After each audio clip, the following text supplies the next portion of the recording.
title of her speech is, My Family Has a Lot to Laugh About. My family has a lot to laugh about. Gail Proto.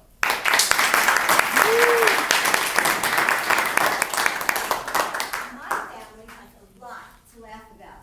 They've gotten into all kinds of silly and embarrassing situations. Contest chair, esteemed judges, ladies and gentlemen, you can't pick your family. They certainly didn't get a chance to pick you. But a great sense of humor and a great attitude can get you through almost anything. My father has had a number of brushes with the law. A family called the police and said that my dad was following them. That day, my dad spent time in jail. The police gave him a vanilla ice cream cone. That's because he was 4 at the time. He had heard a band, started marching along with him, and all of a sudden he looked around and he didn't know where he was. And he saw a mama and a papa and a baby, and he decided that he would follow them and they would bring him to his mama. Well, they were the people who called the police, and that's how he spent time in jail. He remembered the incident his entire life, probably because of the vanilla ice cream cone that I gave him. Sad to say, that was not the last time that my dad had a brush with the law or got into trouble. In fact, at one point, he socked a girl in the face really hard.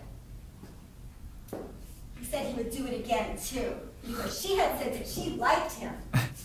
He wasn't a sissy. He didn't like girls. It was a big brouhaha in the neighborhood, and his dad brought him over to her father's house to apologize, and my dad was really scared.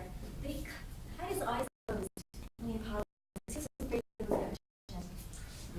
They laughed and thought he was cute. He was 6.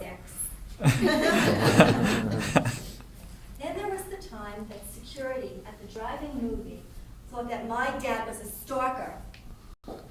My mom and I knew that my dad had gone to the men's room. Well, all of a sudden, we heard women screaming and yelling. My father was running out, red-faced. He had mistaken the exit to the women's room for the entrance to the men's room. My father was born in 1915 in Brooklyn. He was the son of immigrants. He adored his mother, but really hated his father. His father thought that American kids were lazy and stupid, and he pulled him out of 7th grade and made him work in his plumbing shop. His father did teach him how to swim, though, the old-fashioned way. He brought him out in a lake, in a rowboat, pushed him overboard, and let him sink or swim. Well, luckily, my dad swam, but my dad never forgave his father after that. My parents met at a social event. My dad asked my mom to dance. For some reason, she thought he was a little short, so she said maybe later. I guess she thought he might grow in the interim. Well, her friends thought he was really handsome, so when he came back, she said yes. When my dad brought my mom home to meet his family, they really liked her. She was wearing a gorgeous and expensive fur coat. I guess when they found out that she wasn't wealthy, they were mad at her because they never liked her again after that. My mom said that my dad loved us, but he loved his teeth even more. In fact, she said that my dad ruined their honeymoon because of his teeth. That's because my father had to brush his teeth for 15 minutes after every meal. They were on their honeymoon. They had tours to go on. They kept missing them. My dad always said, be true to your teeth, or they will be false to you. The funny thing is, he was taking care of his false teeth. He had hardly any of his own left.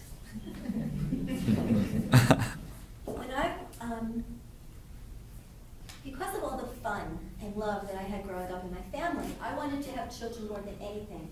My husband and I tried to get pregnant for 9.5 years. We tried every infertility method known to man. He tried really hard, but nothing worked. Friends and neighbors would say, Gail, adopt. You definitely get pregnant. And I used to get angry. I used to say, look, the equipment doesn't work. I don't want to hear it.